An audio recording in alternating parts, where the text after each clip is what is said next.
Welcome back to the News at 10 and staying in Abuja. Here's Linda Akile with more on the News at 10. Hi, Linda.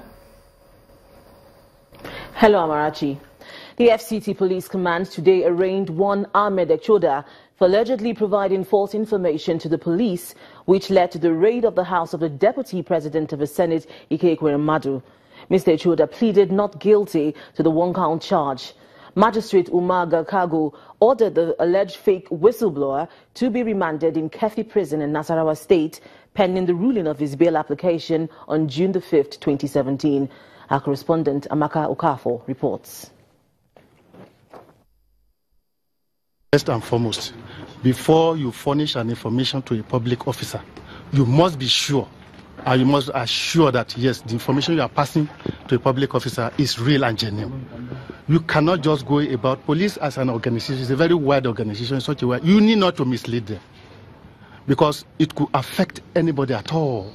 So any information you are passing to a law enforcement agent, you must be sure that, yes, this information you are passing out, if acted upon, the purpose and the grant of giving that information must be achieved. The issue I raised that it depends on the discretion of the court in terms of passing of a judgment. So the judgment, ordinarily, the statutes provide for 1 year imprisonment for giving false information, but there are two. One order is still at large. The punishment for conspiracy, at times, it varies, because conspiracy, by the definition, agreement of two or more persons to carry out an illegal act.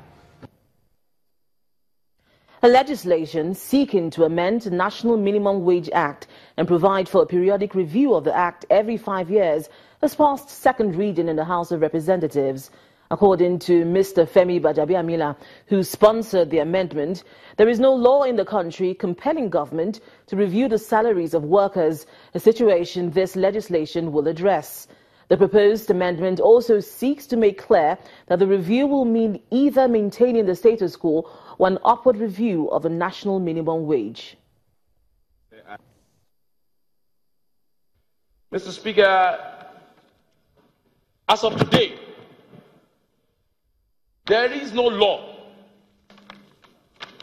that compels or mandates the government to review salaries. None whatsoever. The review of salaries are the whims and caprices of government. Mr. Speaker, several countries all over the world, India, Chile, UK, Canada, they all have embedded in their laws periodic review of the salaries and wages of their workers. For some, it's 5 years. For several countries, it's even on a yearly basis. But let me very quickly say that what we're saying here, we're not saying that the minute 5 years comes up, you must automatically increase. No. But at least let the law compel the government and laborers and all stakeholders to sit down and review the salaries of workers. Now, you can, after reviewing, maintain status quo or increase, depending on the situation and the economic situation in the country. The coroner inquest set up to look into the death of the first executive governor of Osun State, Senator Isiaka Adeleke, has given his verdict, saying Senator Adeleke died following multiple drug overdose. The coroner Olusegun Ayilara, while giving his verdict at the Osun State High Court in Osogbo, ruled out the possibility of poison as widely speculated, adding that there was no evidence of the presence of heavy metal found in the body of Senator Adeleke. A group under the umbrella of the traditional rulers of oil mineral producing communities of Nigeria, TRUMCON, is commending the House of Representatives for amending the act establishing the Nigeria Liquefied Natural Gas NLNG. The amendment compels the NLNG to contribute 3% of their annual budget to the NEDC, a move the TRUMCON national chairman says will be beneficial to the region's development. On May the 9th, 2017, the House of Representatives passed a bill seeking to ensure that the Nigeria Liquefied Natural Gas Limited (LNG) starts payment of 3% of its annual budget to the Niger Delta Development Commission, the NDDC.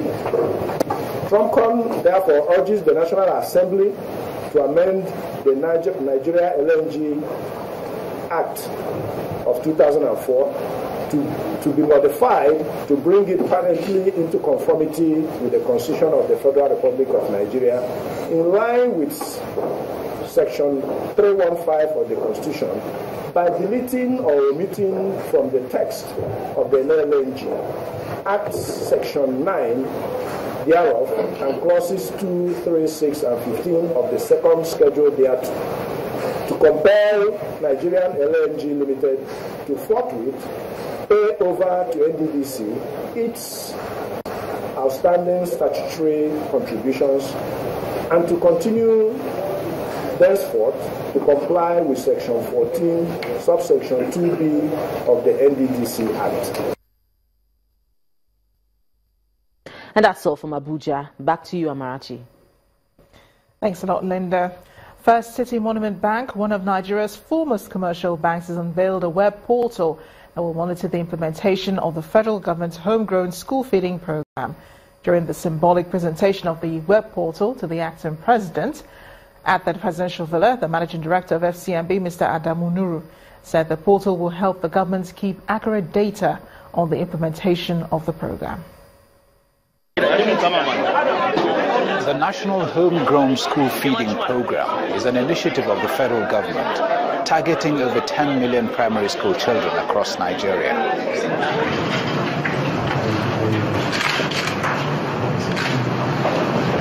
This meeting between officials of the First City Monument Bank and the acting president in Abuja is to unveil a web portal that will monitor the implementation of this program. The managing director of the bank speaks on the portal.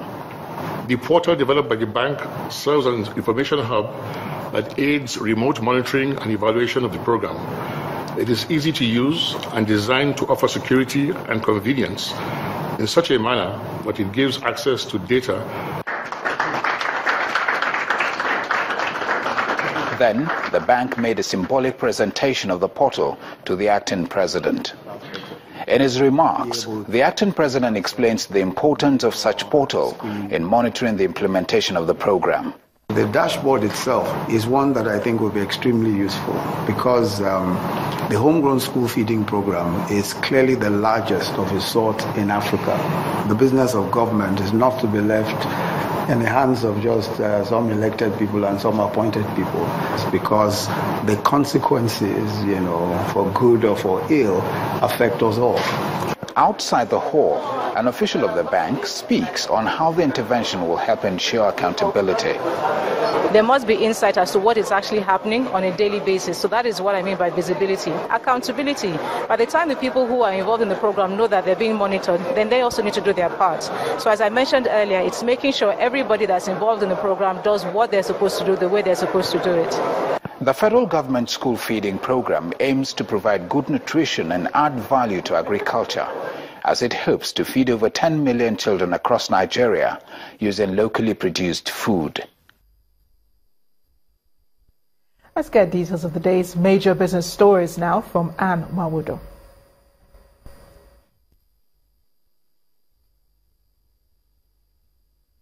You first. First Bank.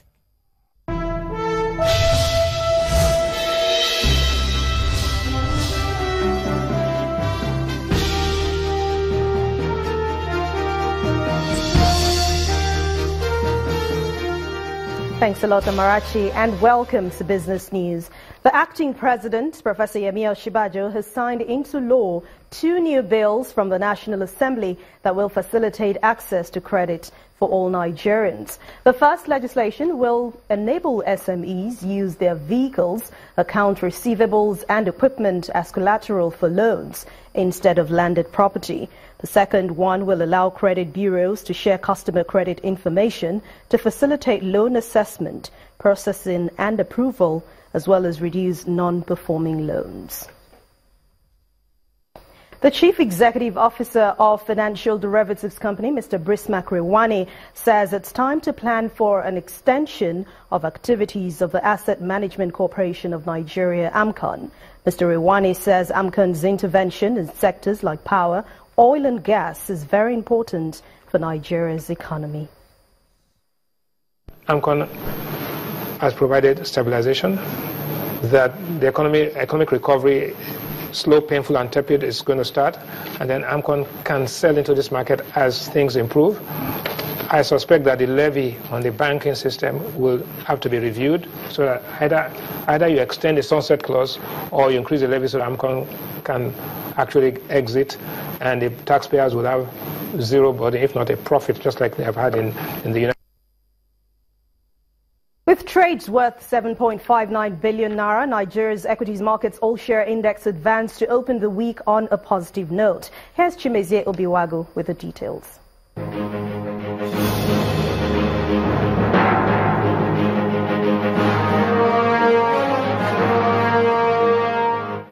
Hello and welcome to the Stock Market Report. The Nigerian equity market continued its bullish trend after the Democracy Day holiday. The total market valuation finally hit the 10 trillion naira today, with the all-share index notching up 0.74% to close at 29,281.04. Investors traded over 832 million shares valued at 7.5 billion naira in 6,259 deals. The major volume drivers in today's trading were Diamond Bank, Champion Breweries and GT Bank, as investors' appetite tilted towards these stocks, placing them up on the top trade list. Market breadth remained positive as 29 stocks posted gains while 17 posted declines. Mansard Insurance gained the most, with the share price increasing by 9.47%. FBN Holdings and Cement Company of Northern Nigeria followed in that order. On the losers chart, however, Seplat lost the most, shedding off its weight by 5%. 7up and Enamelware followed apiece. And that was the Stock Market Report. I'm Chimezie Obiwagu.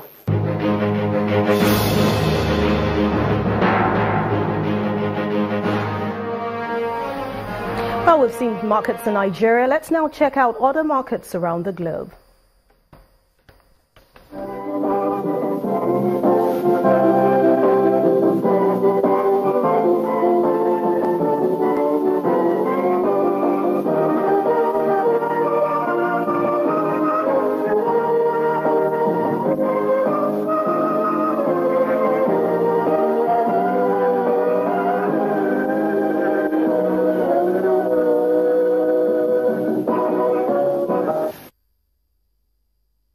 Business News tonight. Thank you so much for watching. I'm Anne Nwawado. It's back to you, Amarachi.